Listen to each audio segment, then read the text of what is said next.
Everyone, it is 10 o'clock, so we will go ahead and get started. Welcome everyone to the Bentley Rare Book Museum's virtual Coffee with a Curator program. This is our last program for the semester, and I just want to thank you all so much for joining us these last few months. We've had some awesome programs and I look forward to hosting even more in the spring, so very exciting.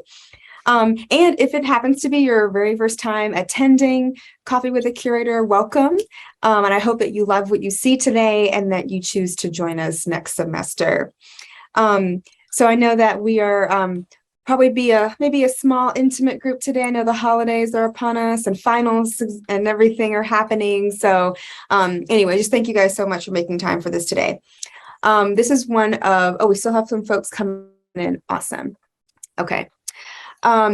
This is one of my favorite sessions that we do. I think we pretty much do it annually, usually around the holidays, our favorite things.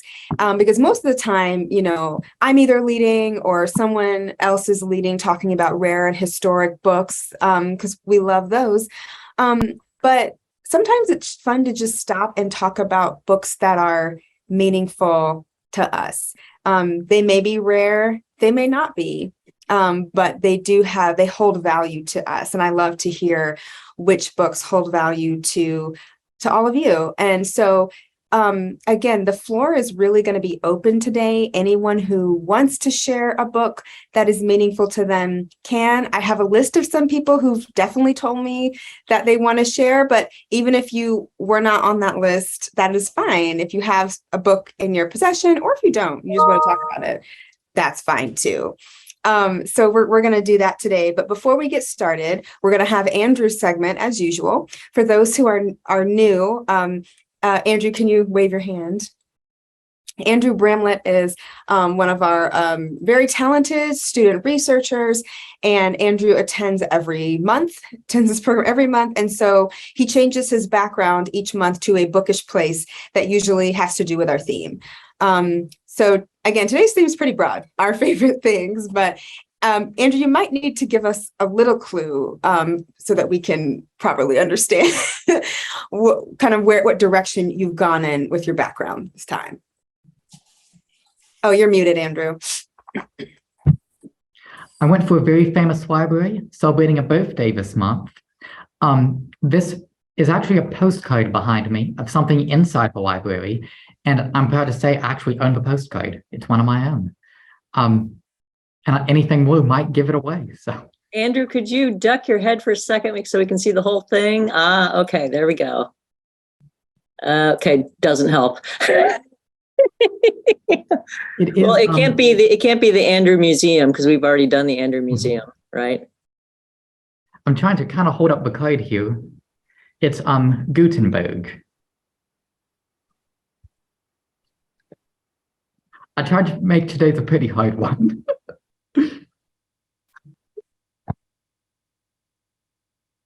So is Gutenberg a red herring or? Maybe. Having something to do with print or postcards? I'm pretty baffled. Is it in North America? It is in North America. Oh. Hey, guys, take it away. I know, okay, so wait a minute. Are we guessing where this postcard is from or what it's depicting? Both. Oh. Okay. But wait, what does Gutenberg have to do with it? I'm confused. So I will say it is of a mural. It's a painting, the original that it's depicting. Okay. Could it be the Carnegie Library, a Carnegie Library? It's actually not, no. No. But that does get rid of a lot. So is it in the United States? It is, yes. East Coast? Yes. Northeast Coast? Not really, no.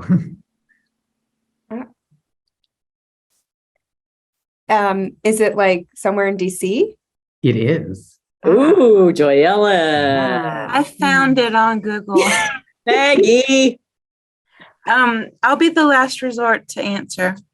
In the chat, Kurt suggested Library of Congress, which holds a Gutenberg Bible. It is. Yay, Kurt! It's the Library of Congress. This is The mural is The Evolution of the Book series, which sounds cool, by John W. Alexander. And I have postcards of 5 out of the 6 murals in that series. I'm missing the manuscript. I haven't found it yet, but I have the other 4. They are, let me turn off my background real quick so I can show them all. Oh, well, one just fell on the floor behind me. One's the can. There's the pictograph, hieroglyphics, and oral tradition. And the can, excuse me one second, fell behind the table.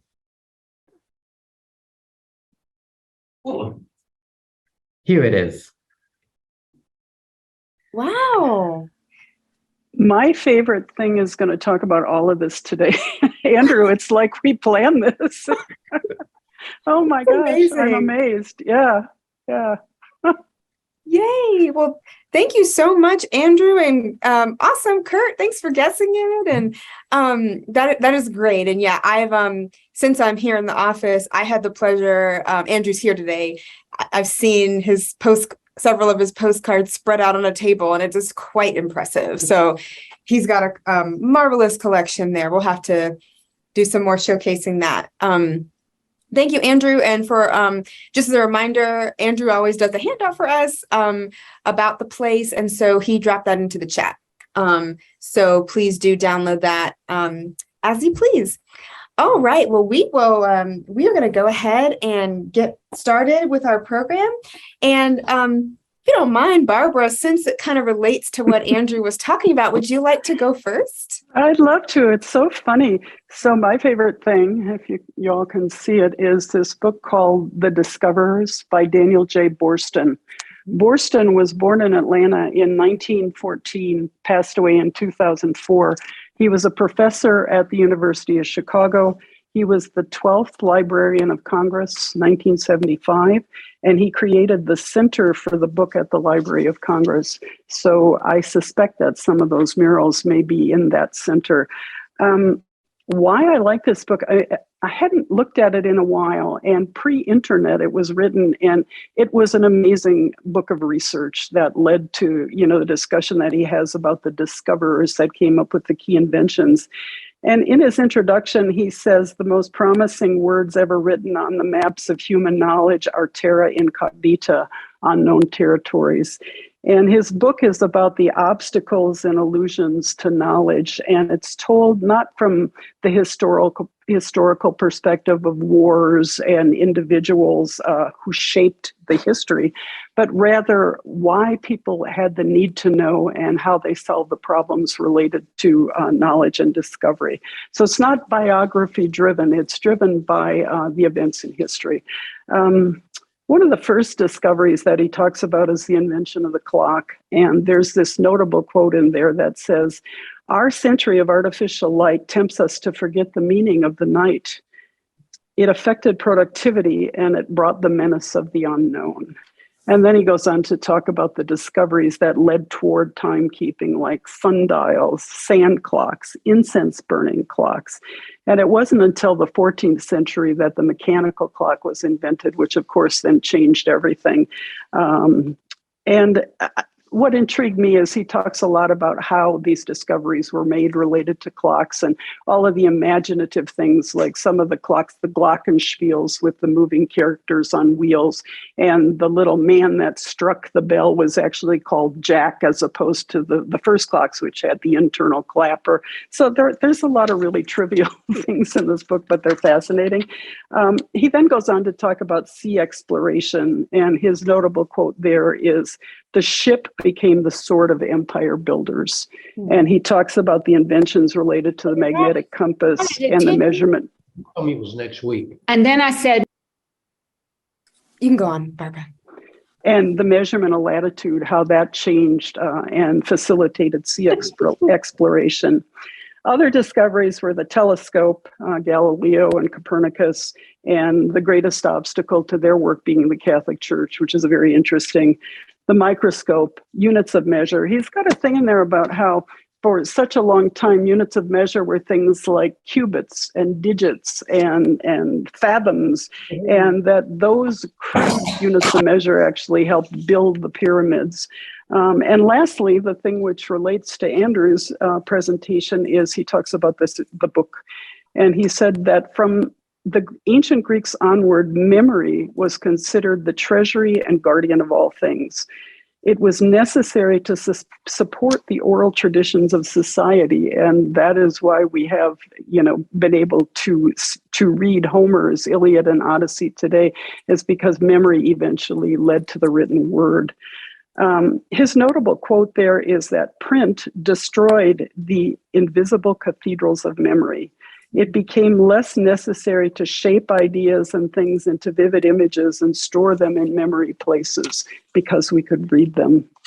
And it was the transition, the invention of paper and the transition from manuscripts as rolls to being able to bind books that led to the biggest change, because that facilitated things like page numbers, table of contents, et cetera, et cetera.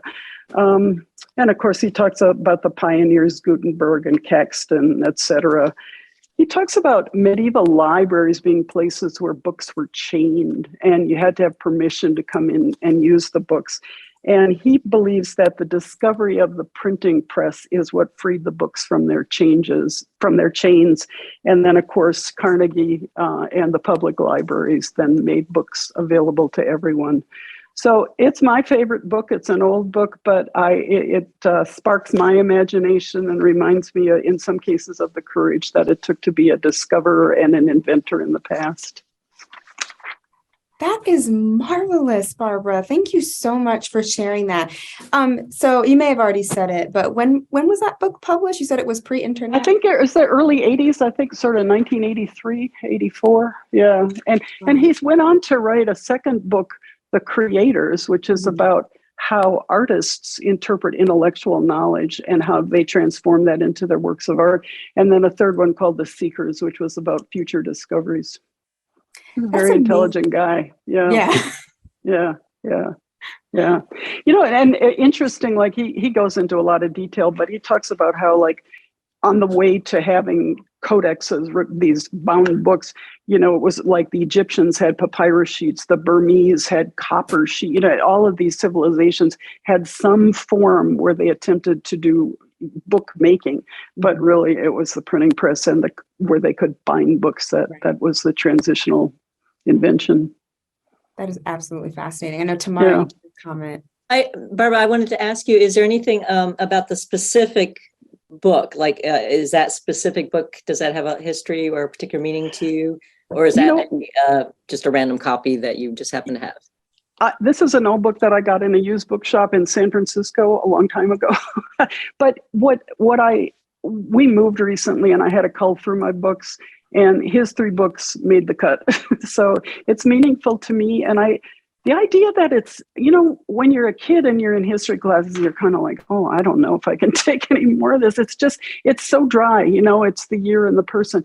This is told from the standpoint, it's a sociological approach to invention, and the biography is kind of the byproduct, which is a really interesting way to write. I love it. Thank you so much, Barbara. This is absolutely fascinating. So I actually just kind of thought of this. I think when we talk about these books, if everybody who talks about a book, if you could put the title and author of the book in the chat, and that way we'll kind of have a record of the books we talked about and hopefully some reading material for the rest of us who may have not heard of that book before. So thank you so much, Barbara. Yay, that was marvelous. So next, let's see. Helen, would you like to go next? Are you ready? Sure, I think I can pull up these images. Okay, so the book that I wanted to share today is a recent addition to my collection.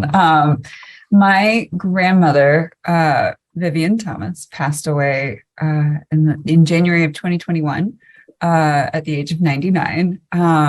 She was, well, we were fairly close, and she was a collector of many things. And over the last year, my family's been going through her house, and I haven't been able to participate in this because I had a baby this year and I can't travel back to North Carolina to help.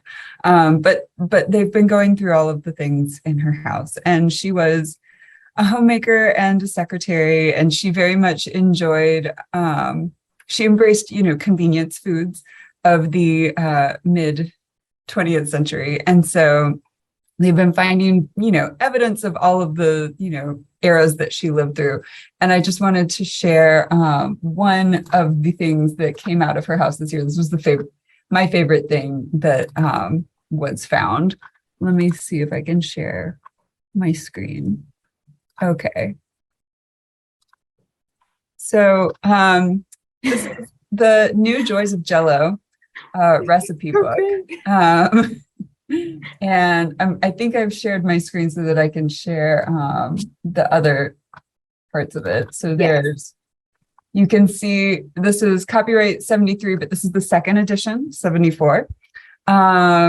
One of my favorite things about this is you can see like all of the different, this is general foods. So you can see all of the kind of different products that are featured as part of recipes in this book. So like Cool Whip and Baker's Chocolate and Maxwell House. Is there a coffee Jello? I'm not sure. But my very favorite part of the book is this page, Salads for Special Events, which features a wedding. Can everyone see this? Okay. Yes. Yes.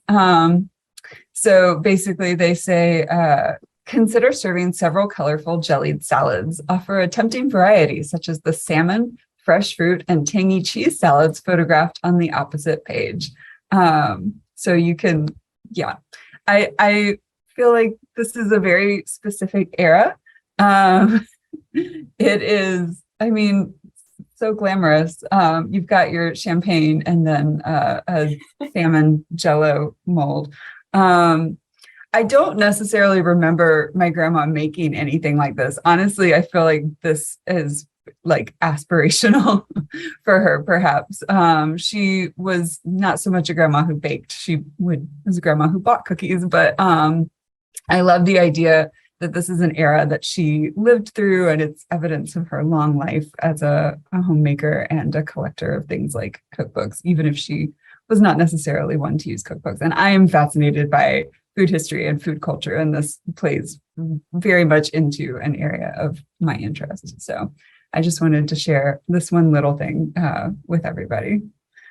Helen, this is spectacular.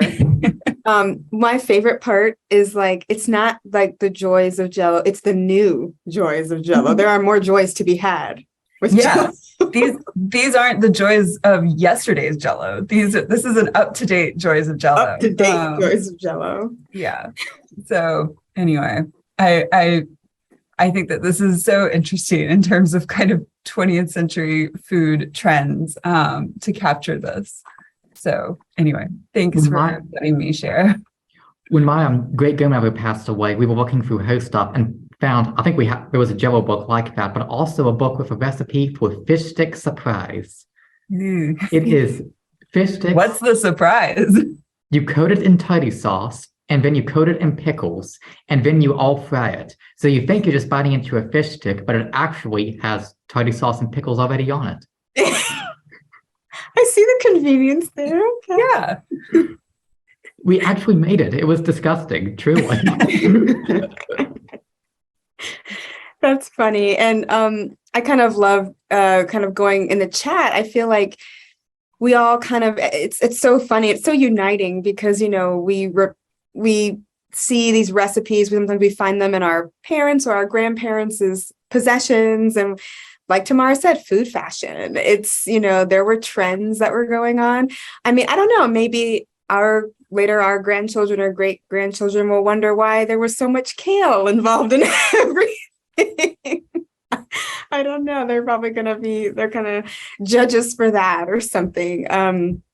But I love it. Thank you so much for sharing, Helen. And Helen has dropped that in the chat. I bet you could maybe find a copy on eBay or on AV eBooks. Who knows? I love it.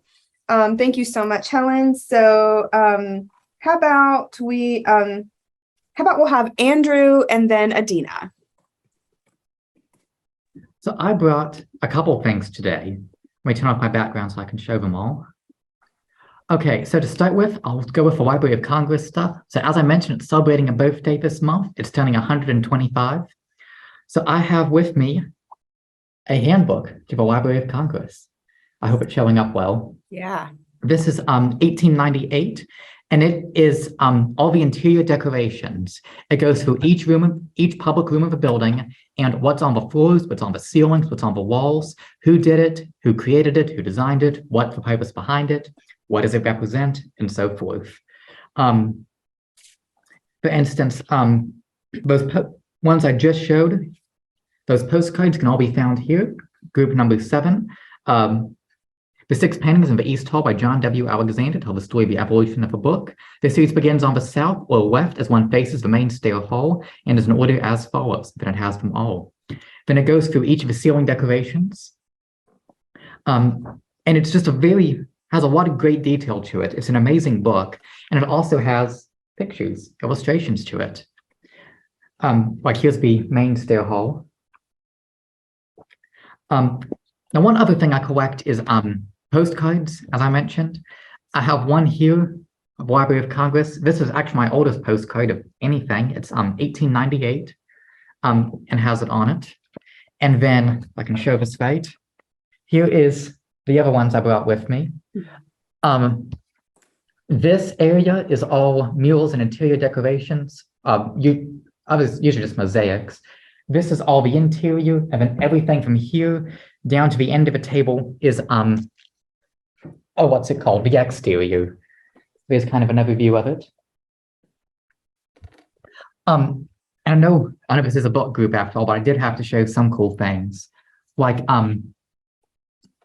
these are 2 postcards of a Minerva mosaic in the stair hall, and they look identical. I mean, they pretty much are the same, but if you turn it around, the backs, the lettering is 2 different colors. So it's not just trying to find, different mosaics or different views of the outside, also trying to find sort of different variations of the same card. Oh, wow. And also brought along a stereo view card showing the one of the main halls. Moving on into other books, I have How to Read Character. This is a hilarious one. It is a handbook of physiology, phrenology, and physiognomy with a descriptive chart. And it is the art of reading ahead to determine if someone is crazy or not.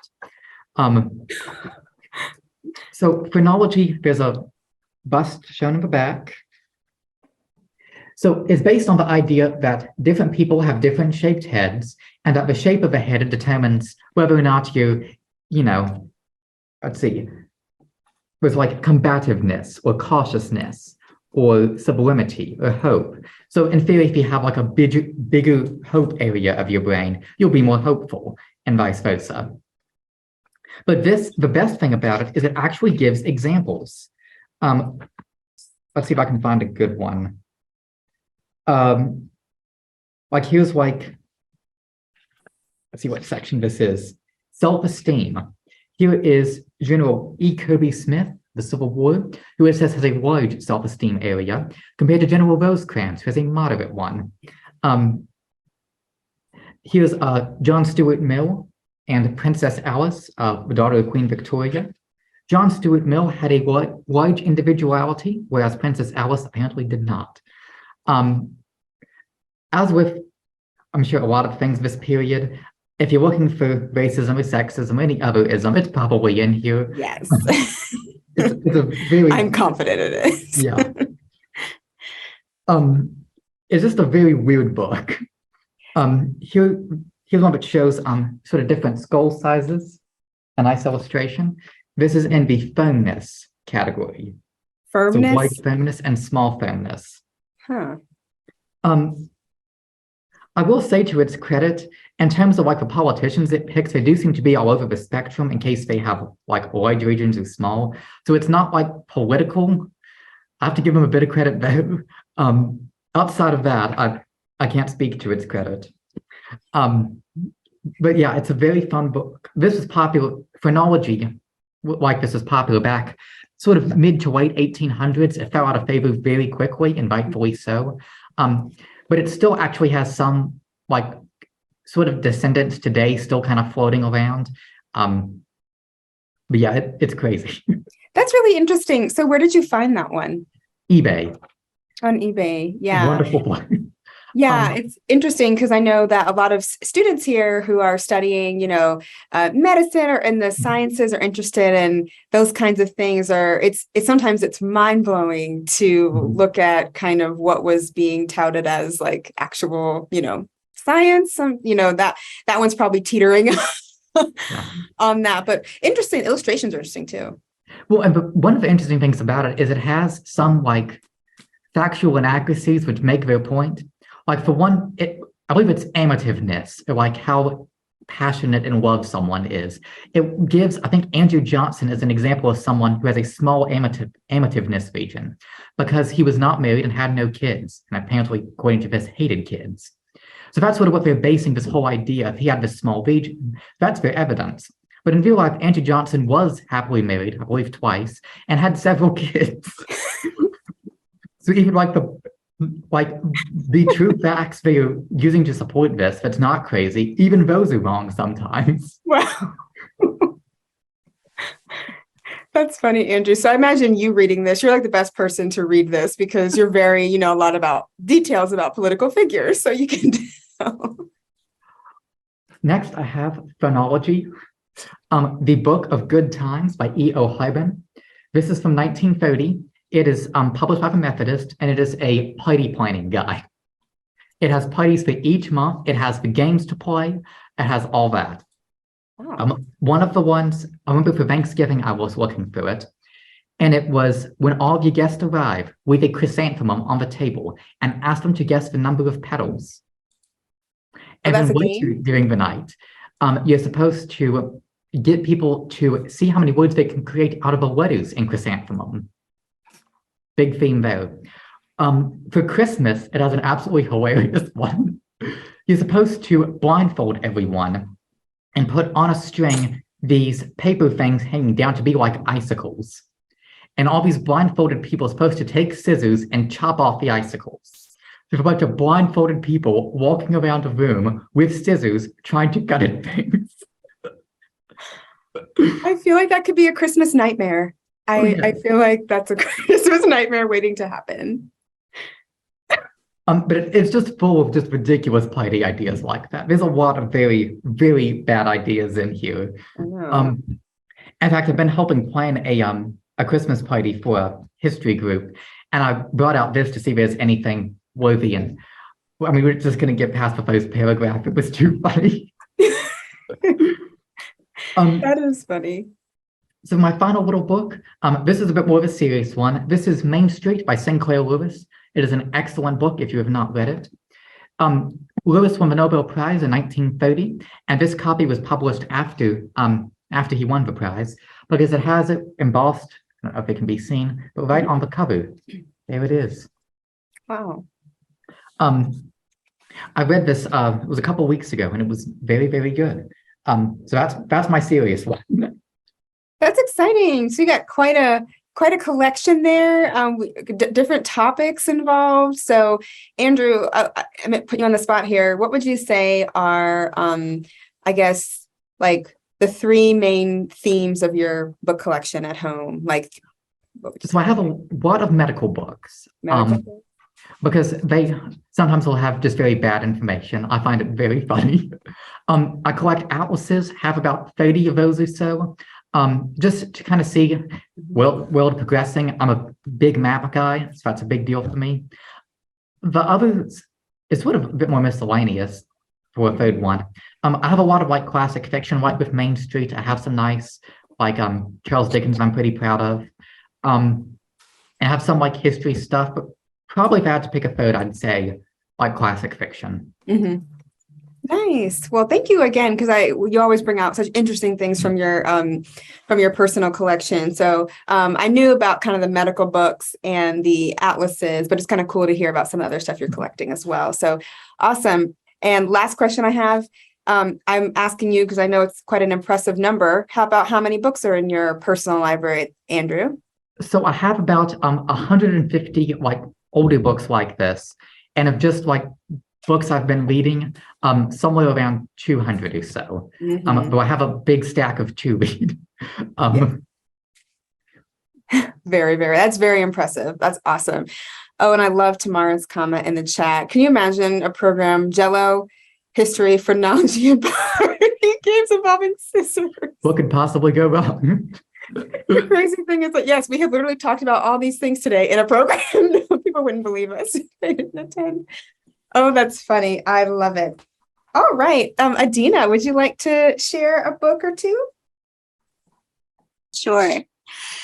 So I was inspired by holiday season, and we have a box of holiday related books, winter holiday related books that we always keep in the attic until we bring it down for the time when we decorate, and so that they're like refreshed and exciting every year. So the first one, I apologize if I've mentioned this book before because I just adore Patricia Polacco. Yes, me too. But this is one of my absolute favorite books of all time. It's called The Trees of the Dancing Goats. And Patricia Polacco is an artist and children's author who is of Russian and Ukrainian Jewish descent, as well as Irish descent, and has lived in Michigan. And she was raised in Michigan and also Oakland, California, and has just a really sensitive ear for the ways that people befriend each other and how people from different cultural backgrounds make connections. And there's not a single book of hers that doesn't make me cry, like just thinking about it. So I apologize. But this particular book is about it. A lot of them are autobiographical, at least to some extent. And this is about a winter in Michigan when Patricia's family was the only family that didn't get scarlet fever. And they're also the only family, and this is a farming community, that were Jewish when everyone around them was Christian. And so basically the family, the grandfather makes these wonderful Ukrainian painted animals every year as a Hanukkah celebration kind of decoration. And this year, because they all realize that their Christian neighbors and friends will not be able to enjoy Christmas, he comes up with the idea of chopping down the tips of pine trees that they have on their property and decorating them with these wooden figures and making baskets of food, including potato latkes, which they were already making for Hanukkah, and bringing that to all of their Christian neighbors so that they could have a nice Christmas morning, even without having the energy to have decorated on their own. So this picture here shows the grandfather making these figurines, which include dancing goats. So that's kind of the imagery. And the whole story ends with last night of Hanukkah when the neighbors inspire the family, the neighbors surprise the family by coming over with a homemade menorah where they've glued on some of these figurines to give as a thank you present back to Patricia's family. So it's just a really wonderful holiday story that I want to read every year, but my children know that it makes me cry. So it's always this like, all right, are you going to read it? Are you not going to read it?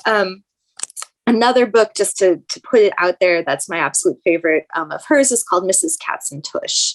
So I'm going to paste both of those into the chat. At least I'll definitely paste this one first. This is it's an Amazon link, so I apologize, but it's Trees of the Dancing Goats by Patricia Polacco, and I'll add Mrs. Katzentush later. But just a couple of other holiday books from the collection that I always like to bring out. This is Herschel and the Hanukkah Goblins. How many of you have heard of this book? Okay, so yeah, it frightens my children to the point where I actually think that neither of them will. They're always very reluctant to read it every year because it takes place in a tiny village that has been beset by goblins who will not let the villagers light Hanukkah menorahs and celebrate Hanukkah. It's kind of like this bah humbug sort of thing. They're like, we hate Hanukkah and we don't want you to do this. And so Herschel is this traveler, and he's a trickster character who basically promises to drive away the goblins. And each night of Hanukkah, he lights a candle on the menorah in this old abandoned synagogue at the top of the hill, and the goblins come and he tricks them into letting him light the candles in a lot of very specific ways. So this image here gives you a sense of what the goblins look like and why kids might be really terrified of them. This is one of my favorites. This goblin is very greedy, and he offers him pickles from his pickle jar, and the goblin reaches in and grabs all the pickles, and his hand gets stuck in the jar. And so he watches while Herschel lights the candles and has a good time. And he's like, how did you do this to me? And Herschel eventually says, just let go of the pickles and your hand will come right out of the jar and you'll be fine. So that's a favorite of mine. I'll see if my kids let me read it to them this year. And then the last one is one we actually just picked up recently. Emmett Otter's Jug Band Christmas. This is from 1971.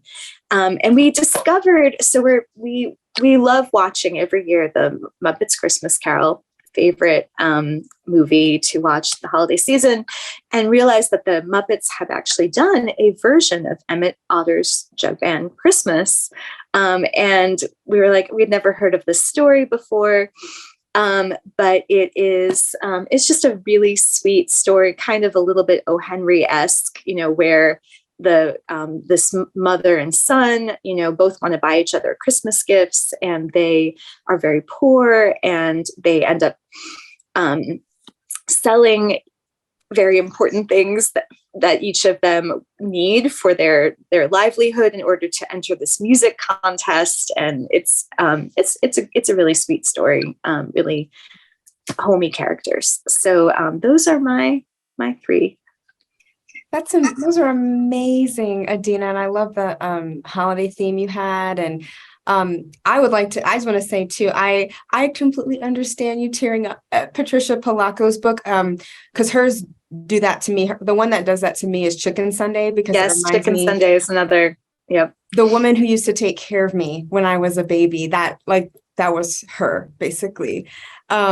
And like the hats, and it just reminded me so much of her. And then I also have an Amish book for children called Just Plain Fancy. That's by Patricia Polacco, and it's I love the way you used the adjective kind of sensitive to describe her, because she's always just been, she's incorporated before diversity inclusion was like a trendy thing. I feel like she was always teaching us that at young ages. So I think that's wonderful. Yeah. And this one in particular, this is kind of my childhood version of this book. It was part of my my synagogue children's library, which was disbanded a few years ago, very sadly. And the librarian was looking for people to give away the books to. And I was like, take as many as you'll give me. So anyway. Wow. So it came from there? Mm-hmm. Oh, wow. That's even, wow. That is incredible. How beautiful. Are there any markings like from the synagogue library? That's a great question. I think the only thing on it is this little blue dot, which doesn't have significance except for the fact that it was a cataloging symbol in that library as to the age group that this book was appropriate So, See, you know what that blue dot probably I means. know what the blue dot means. Yeah. I love it. That's wonderful. Andrew, did you have a comment? Yes, my mom loves the Jim Henson Emmett Otto Christmas special. In fact, when we went to the Center of Puppetry Arts a number of years ago, she was very excited to get a selfie with the actual Emmett Otto puppet. That's And she watches That's the wonderful. special every year. Oh, I love it. That is amazing. Well, thank you so much, Adina. That was really special. Thank you for sharing that. Well, if y'all don't mind, I have one that I would love to share. This is from my personal collection at home. So I brought it. Let's see. Now, this is really cool because it combines two things that I love. If you can see it. So this is a Nancy Drew book, but it takes place in Amish country. I kid you not. So this one was on my wish list for a really long time, like a few months at least. And I really wanted to find a first edition copy, but I couldn't. I found one, but I really couldn't afford it. And so I was like, well, I guess I'll just kind of wait on that. But I was at Atlanta Vintage Books, which is located. It's in Atlanta, but I guess maybe it's in Decatur. I can't remember.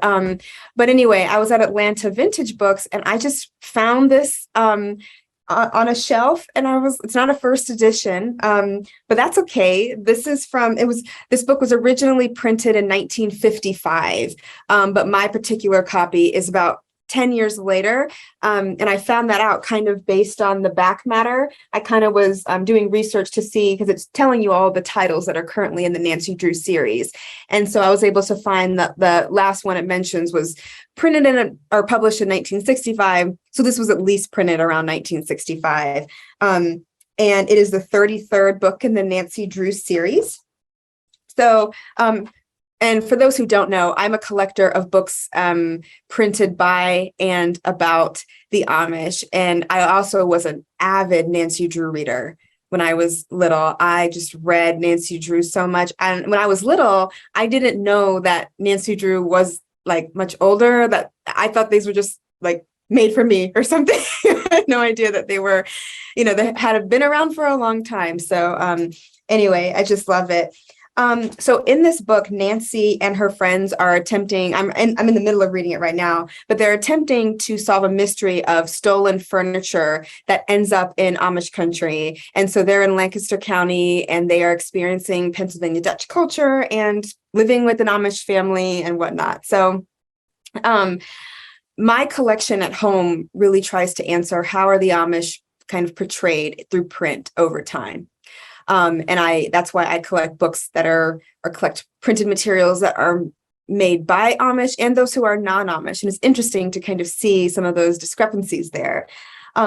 This particular book, again, was originally, published in 1955. So it shows how the Amish were portrayed in the mid 20th century, which is, and especially to children. So it's actually, it's kind of interesting.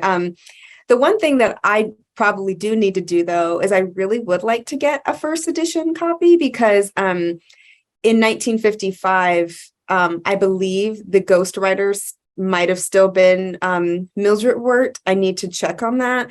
But then after 1959, Edward Stratmeyer's daughter, Harriet Stratmeyer Adams, she kind of took over and she revised a lot of the Nancy Drews to kind of make them more politically correct and to kind of bring them back to kind of bring them, make them kind of the times. And because there are some material that's, racist, sexist, and Nancy Drews as well. So they've been changed over time. So I would love to compare, the first edition copy with my copy.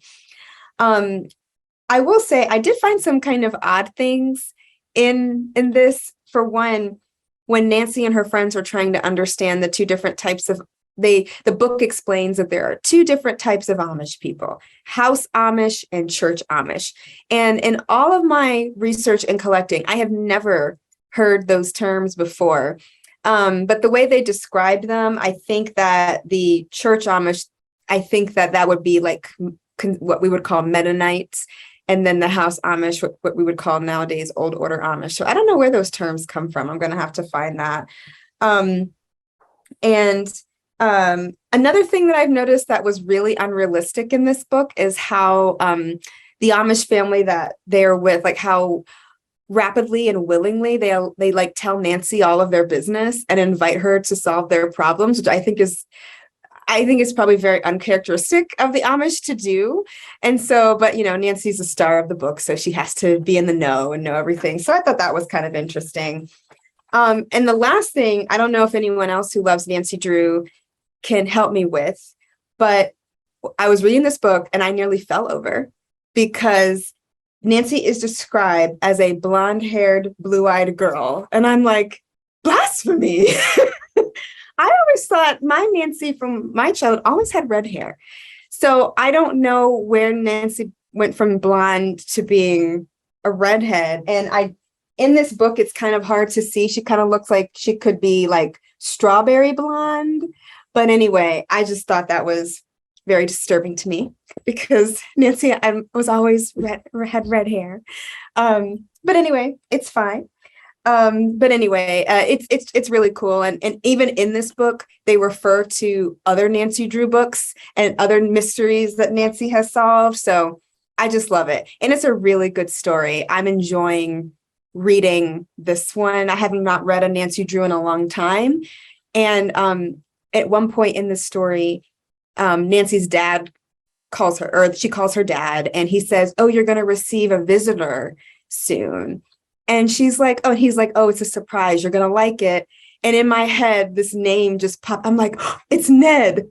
And I haven't even read Nancy in so long, but Ned just popped into my head. I was like, and sure enough, that's her boyfriend. Basically, I mean, well, kind of. They didn't really say that, but it's amazing how these things come back to you. I hadn't thought about Ned in 20-something years, but he never left my memory as Nancy's partner. I found something. You found something? I looked up Okay. Nancy. Well, first of all, have you ever seen one of those copies signed by the author? Andrew Anyway. just has to push my button because Andrew was there on the day, that tragic day at Rare Book Open House, when I learned that Carolyn Keene is not real. She's not a person. I guess that was a couple years ago. I mean, I was in my mid-20s, no one had ever told me that Carolyn Keene didn't exist, that it was all just, that was just the pseudonym for all these different ghostwriters. So no, Andrew, I have not found one. I have not found one. I'll have the last laugh when one day I find one that's signed. Okay. Well, I looked up Nancy Drew on Wikipedia, looking up with a hair color. This, according to Wikipedia, which knows not the best of sources, but it's at least a start. Yeah. It says in the 1950s, she changed from blonde to reddish blonde. In the original books, she was blonde in the original illustrations, but that it changed, allegedly because of a printing ink error. Stop. That is so okay. I can get with that. Because I feel like as the series continued, I feel like her hair became like redder and redder, like at least like the covers, illustrations. But that's interesting because this is a mid-50s, because that's why I was saying in this one, it even looks like a little bit strawberry blonde to me versus just completely blonde. That's so interesting because I think in the Rare Book Room, we have a first edition Nancy from 1934, and she's very blonde in that one. That cover she's very blonde. So, okay, well, this is a great start. Thank you, Andrew. This is clearly the most important thing I need to figure out today. So thank you so much. All right. Thank you guys for indulging me.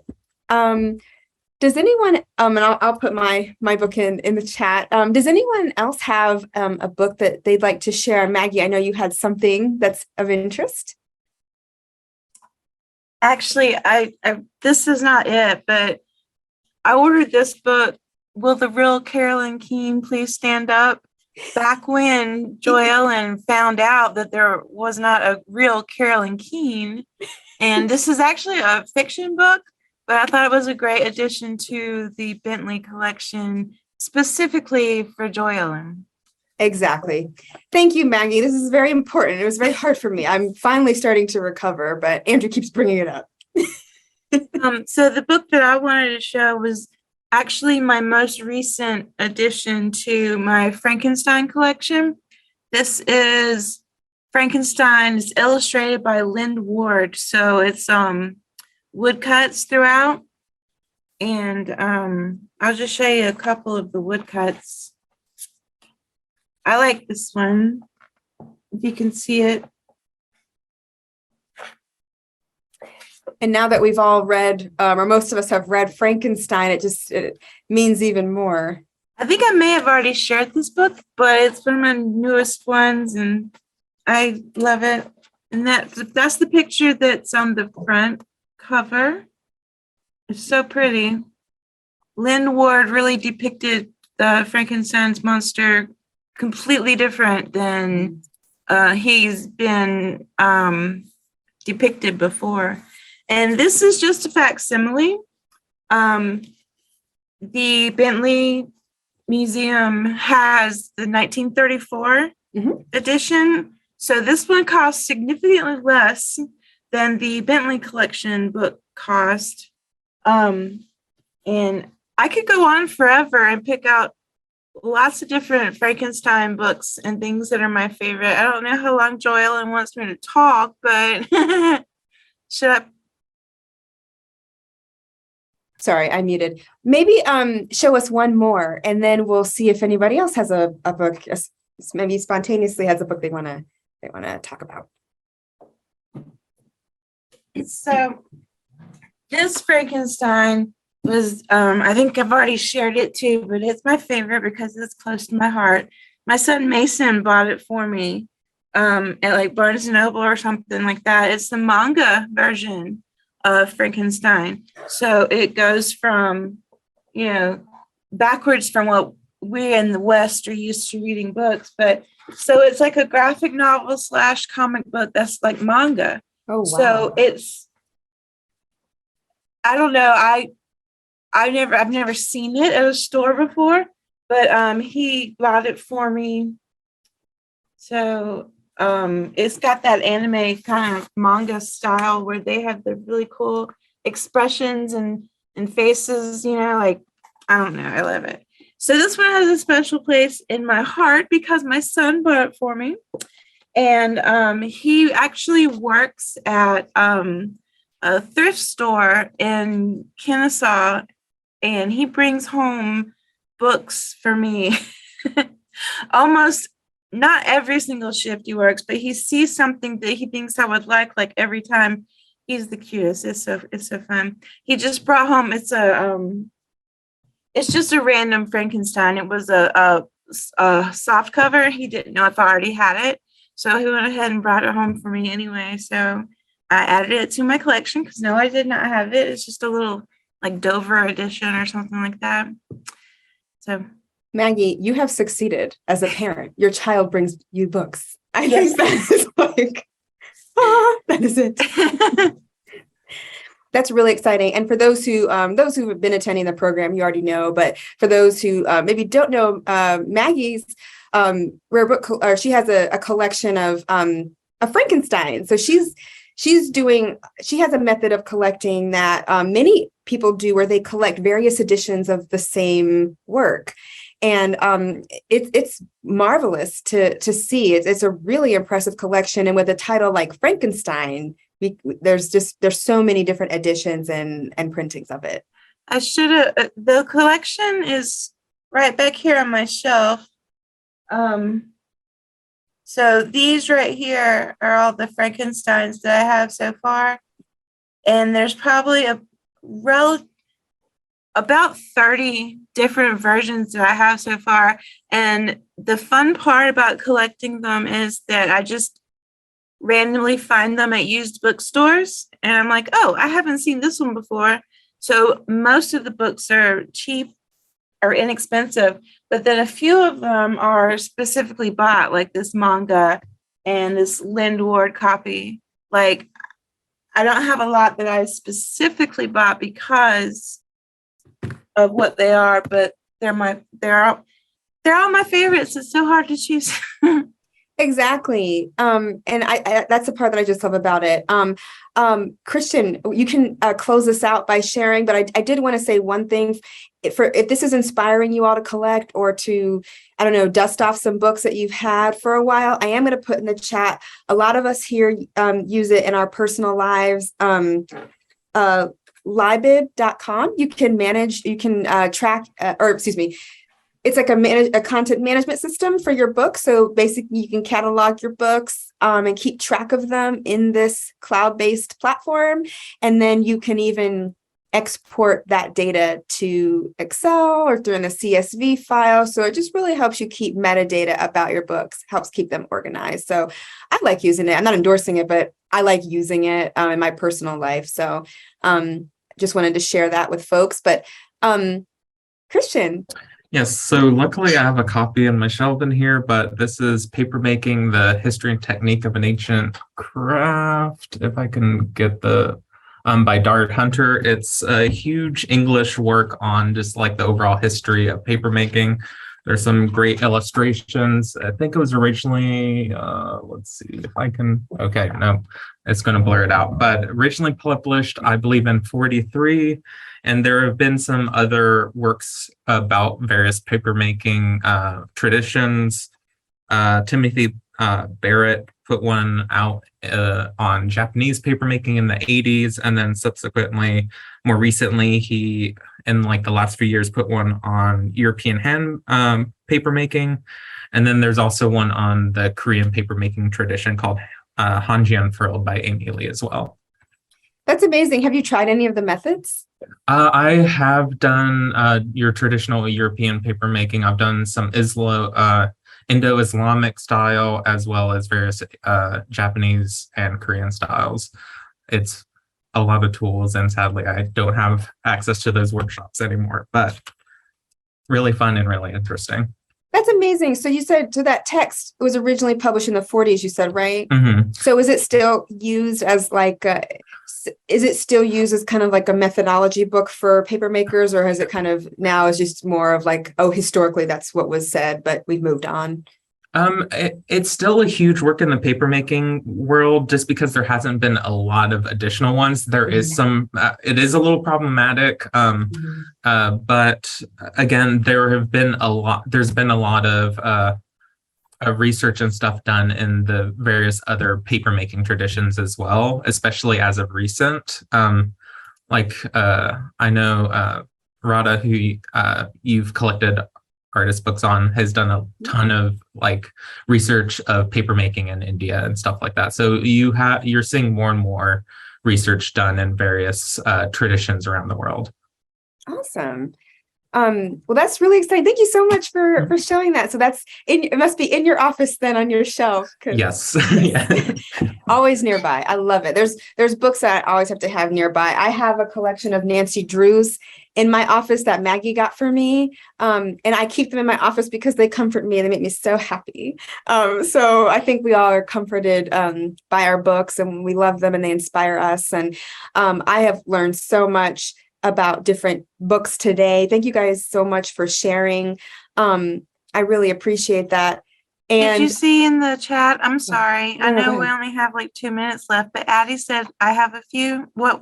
Oh, Addie's here. Okay, I'm sorry, Addie, I didn't see you. Addie, yay. Okay, I wasn't sure if you'd be able to make it. There you are. Okay, Addie, yes, we've got some time. Let's go. Hi, guys. I have a few books. It was very hard to pick like some that I really love, because I have a lot of books and I really love them all, but I decided to go with like familial value. And I have some textbooks here that my great-great-grandmother used and my great-grandmother used. And this is a dictionary, very well loved. I don't know what year it was from, because some of the pages have been ripped out in the front. But this was my great-great-grandmother's dictionary, Imogene McDowell. A lot of wear to this book. And this one is an arithmetic book.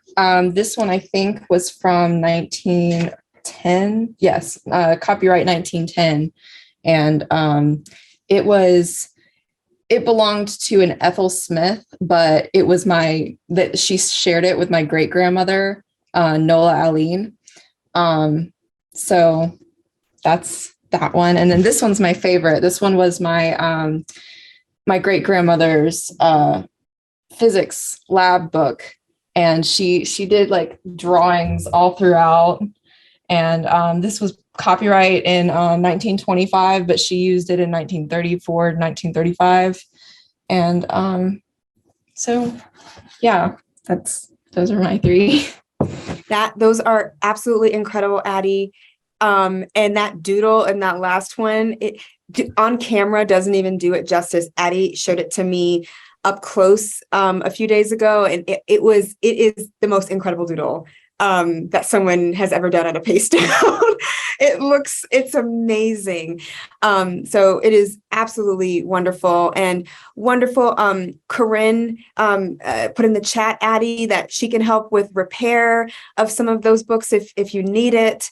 I'm happy to connect you to if necessary. It's just wonderful. So thank you, Addie. And very exciting because my upcoming fall exhibition is going to have to do with these with books, these books of, these grammars, primers, educational texts. And so don't be surprised if you see some of Addie's books featured in the exhibition. So very exciting.